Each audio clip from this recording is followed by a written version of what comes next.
Recording is on.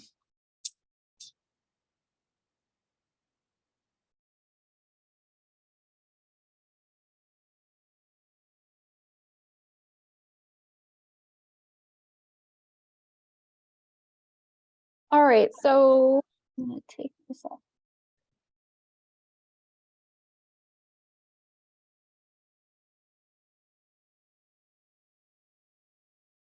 There you go. All right, so I just want to thank everyone again for your interest in our grant application process, and thank you for the time you've taken out of your day-to-day to spend with us about learning more about it. We'll go through some of these slides, like I said, that will hopefully answer some questions and give clarification. First, we'll do a general overview and then an application review. I'll just hit some of the highlights of the application. And I also want to give a special thank you to our Community Impact Committee that we have here at United Way of Yellowstone County, as well as the other staff here in our office that have helped us to update and support this partner grant process this year.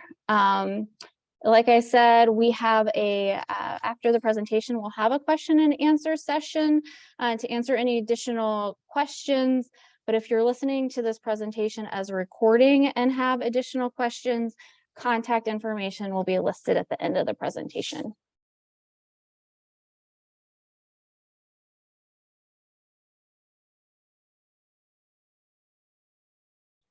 United Way has 3 ways that we connect in the community. We have programs in the community, we help support and sit on coalitions, but we also have grants, which we are talking about today. Since 2010, United Way of Yellowstone County has provided over $3 million in partner grants to areas across Yellowstone County in our 4 focus areas, which includes school readiness, which supports and empowers young children, parents, and/or the community to provide a foundation for success in school. School success, which gives students the skills and support needed to remain on track, meet transitional milestones, and graduate on time. Crisis at stabilization, which prevents individuals and families from entering crisis when possible and helps them get back on track quickly when needed. And finally, senior independence, which supports and empowers senior citizens to remain independent and increase quality of life across Yellowstone County. This year, our partner grant cycle will be from July of 2023 through June 2024. We're moving this from an annual cycle or from a 3-year cycle that we've done last granting period to a 1-year cycle, because this helps us be more flexible with funding and to respond more quickly to community need. Award announcements will be made on July 1st of 2023. And we understand that this is a long lag time between when the application closes in on February 17th to the actual award announcement. But this time is needed to help us involve as many stakeholders as possible in the review process. So what will happen is after the application timeframe closes on February 17th, a review committee of community volunteers will review applications in their particular focus area of interest, and then we'll make recommendations to the impact committee. The impact committee will then review the recommendations and then give those to the board. And then the board will finalize recommendations based on 2023-2024 budget figures. This budget or this granting cycle, we are awarding partner grants in the amounts between $10,000 and $40,000. Actual amount funding is based on community campaign contributions. And last year, the average award was a little under $25,000 per organization.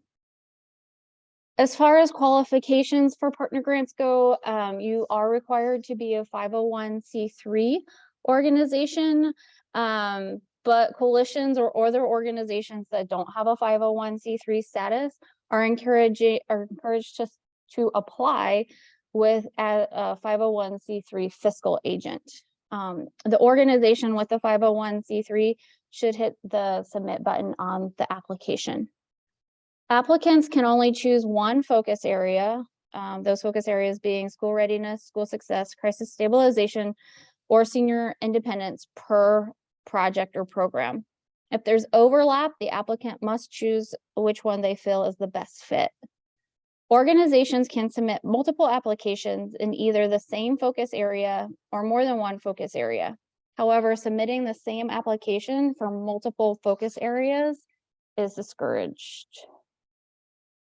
In addition to organization qualifications, all award recipients will be required to do the following. Commit to the United Way mission, which is to improve lives by mobilizing the caring power of the community.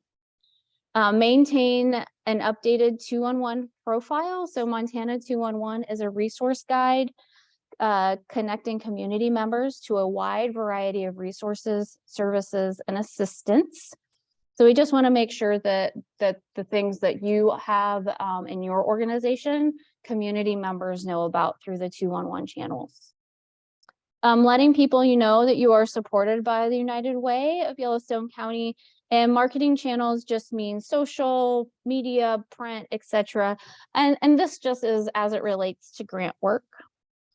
And then finally, run an internal workplace giving campaign. And this just allows employees to have the opportunity to give, but employee participation in giving is voluntary. As I mentioned before, campaign and community fundraising is how we're able to provide funding for community grants, such as these partner grants. But it also provides an opportunity for employees to get to know more about what United Way of Yellowstone County does, particularly if they know us just in one focus area. They might not realize that we have 3 focus areas that we do work. And this also encourages them to potentially volunteer for United Way of Yellowstone County programs that they might not even know that we have here in the community. And so now I want to just move on to the application.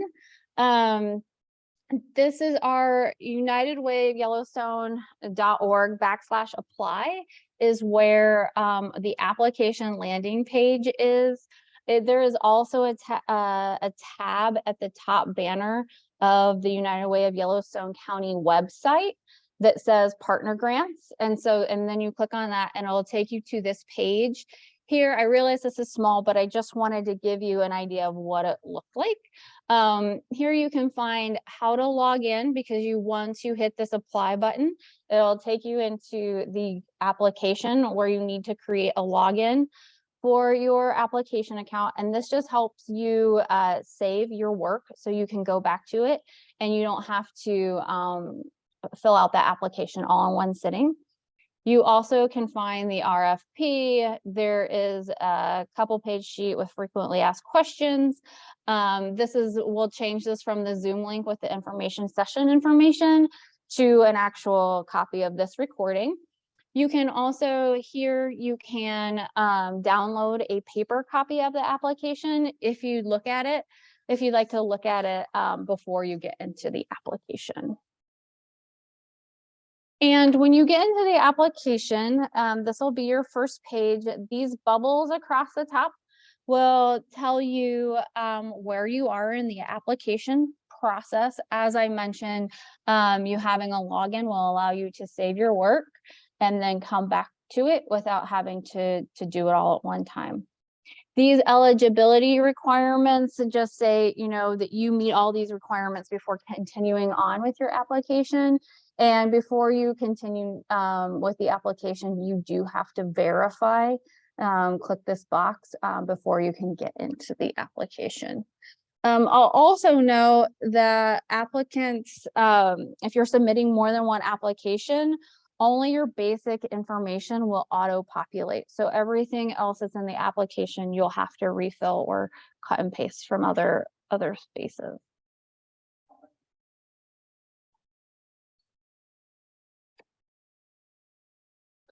So this will be something new. If you've gone through our partner application in the past, we are asking organizations how they are working to promote and advance equity in Yellowstone County this year through their diversity, equity, and inclusion statement. You can view here United Way of Yellowstone County statement.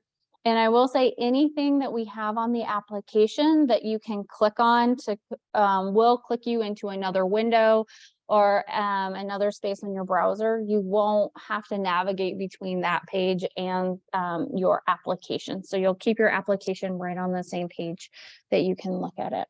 And again, the expectations that I just went over, they'll be listed here in the application, and you will have to verify acceptance in those things as well. And again, this is to show collaboration and partnership to the broader community. As for the program overview, I just wanted to say that again, for each application, you must choose one focus area. But again, your organization can submit more than one application in the same focus area or for multiple focus areas. However, submitting the same application for multiple focus areas is discouraged. So for example, if we have a mentoring program, so I would not put that I cannot submit the same application for my mentoring program, both in school success and school readiness. They need to be distinctly different. There are a few places that you'll see on the screen where uploads are required, and that is this target population, the project budget, and then monitoring and evaluation. Templates can be found in the instructions. They're notified that you can see them by, it says here with a blue area, and that'll get you into templates. If you want to use them, those templates aren't required use, but they're just to help you if you don't have something already created. Completed forms must be uploaded before submitting the application, and all standard file extensions, so that's like your normal Microsoft Office or PDFs, have the ability to be uploaded. And Kelsey really helped to make that that process hopefully as easy as possible. So if you're using a program and that extension doesn't allow you to upload, let us know, because we tried to be pretty liberal in what the system accepts.